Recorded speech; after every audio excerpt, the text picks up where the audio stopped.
So I want y'all to look at something real quick. Y'all see that in the right corner of my screen, like above the main objective? Yeah, I had running shoes. But last episode, I did not have running shoes until after I beat the first gym. I don't know if Jake gives you them after beating the first gym. I didn't read any dialogue, nor did I notice it. But I just figured it was worth mentioning because I found it funny.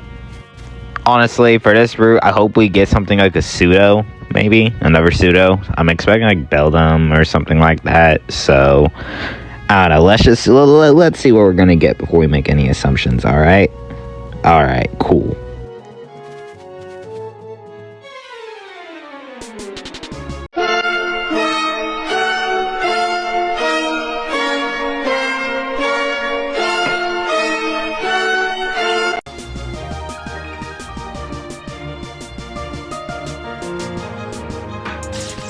Now, was the Master Ball a bit much? Yes. Was it justified? Fuck yes. Like, I don't think y'all realize. The moment I saw Entei in the previous episode, I kept these Master Balls on me for a very good reason. There is a solid reason why I am not planning on using them in any more Pokemon besides legendaries. Yeah, it was good. I just didn't use them on the Route 3 encounter, especially since that Route 3 encounter ended up being a Wailord. But, enough of that. We're gonna get our Route 5 encounter just to see what it is.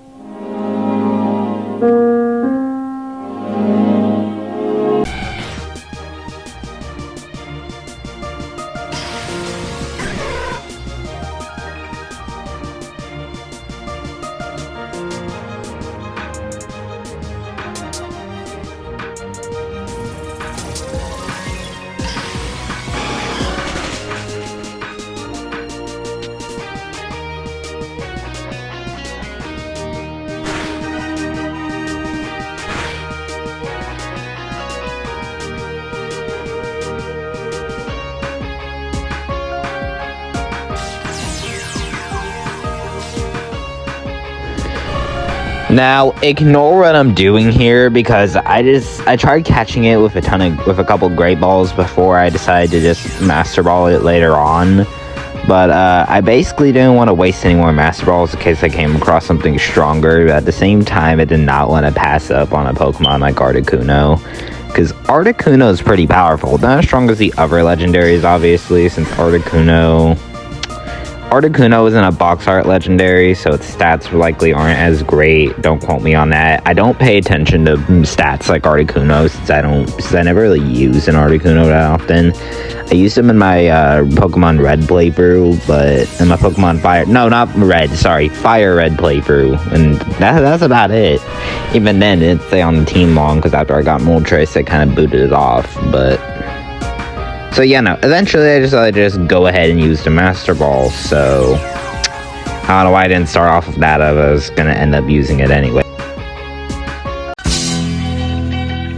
There's a starman waiting.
I named a Larvitar after Godzilla, and I was originally thinking of naming him after Baby Godzilla, but I feel like it'll be a bit redundant due to a couple reasons. One, Larvitar ends up evolving into Tyranitar, and I feel like having Tyranitar's name as Baby Godzilla would not make that much sense.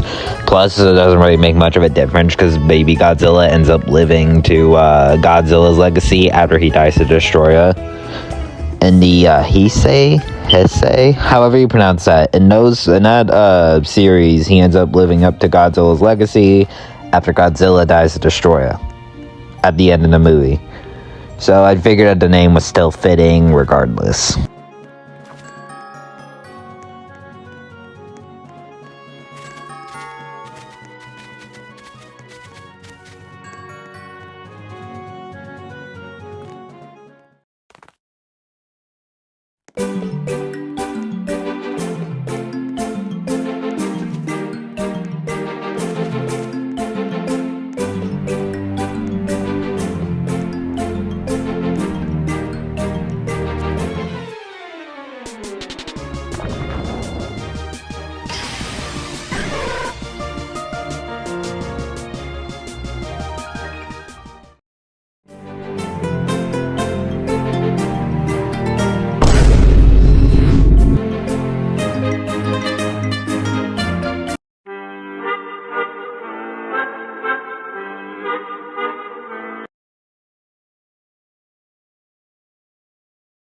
Holo.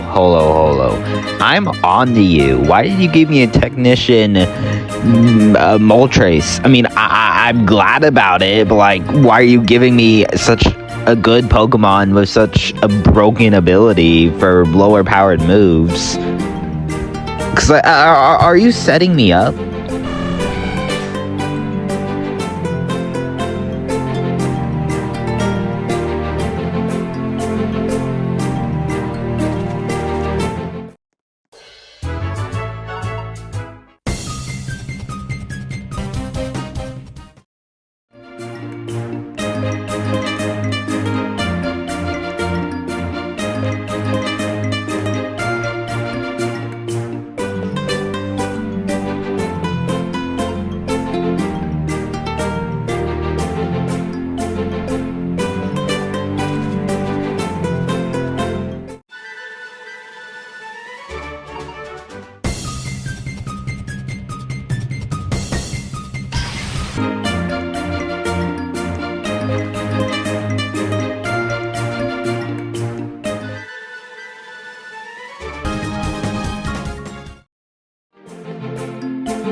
Alright guys, for the sake of your sanity and my sanity, I will be speeding up the following battle you will be witnessing. Similarly to the previous series, this battle just went on for so long. You'll see. You'll see.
So now we have to go clear out Team Eclipse. Honestly, this is probably going to be pretty easy. I mean, shit. There's not many I could take out. That could take out 2 legendary birds, a Sea King with Thunder, Ice Punch. I forgot his other moves already. Listen, I'm recording this voice line after the video, so my memory's kind of rusty on some of these guys' movesets. But we also have a Larvitar, which is actually pretty strong with Chip Away, Sandstorm, Stopping Tantrum, and Rock Slide. So you never know. You never know. You never know how it could go.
Alright, so since these fights are kind of important to the story, I'm just gonna go ahead and speed them up for y'all, rather than just skipping them like I've been doing with the other fights.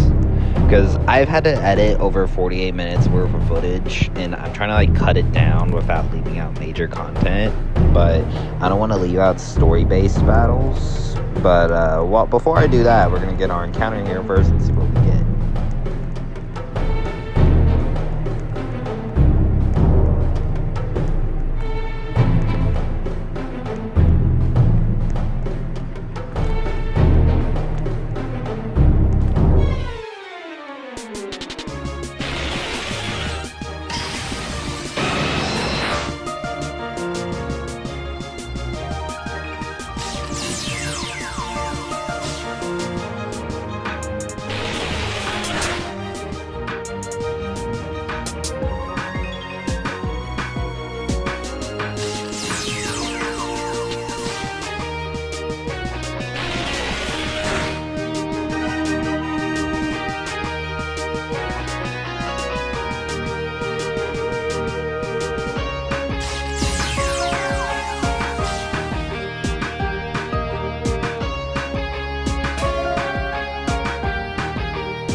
So yeah, after catching Paris, Trumbeak evolved.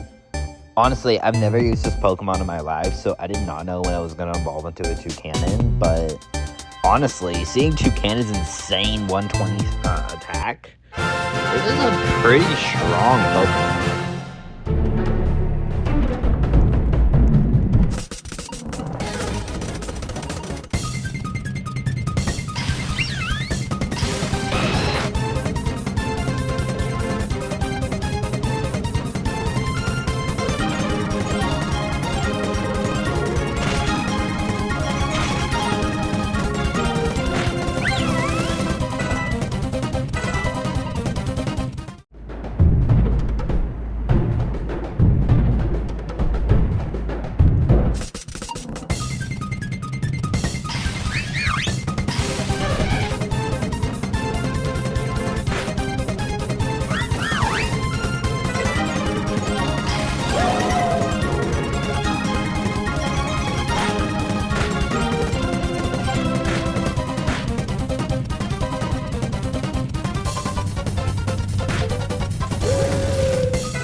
So after we sped through the trainers with little to no difficulty, it was now time to take on the Eclipse admin. I forgot his name, but we're probably going to be reminded because like they usually show what his name is whenever we fight him because he's like a little boss or something. So wish me luck because we're going to win, trust me.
So, we swept Eclipse admin Harry, and actually, Larvitar ended up evolving.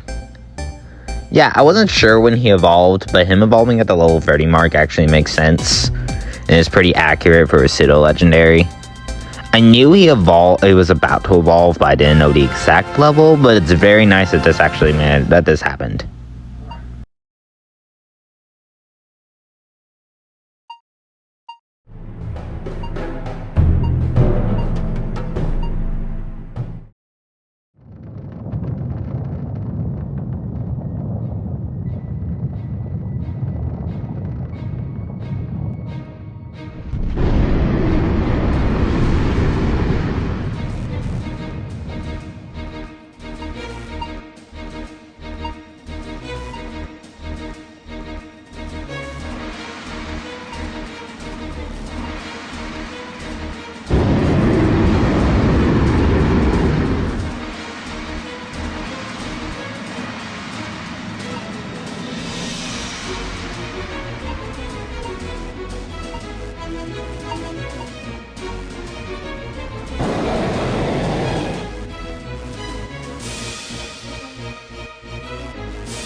Hey guys, I hope you enjoyed that video. Sorry if the editing isn't as good as last episode's. It's currently 1 a.m. as I'm recording and editing this, but there's a couple things I wanted to share.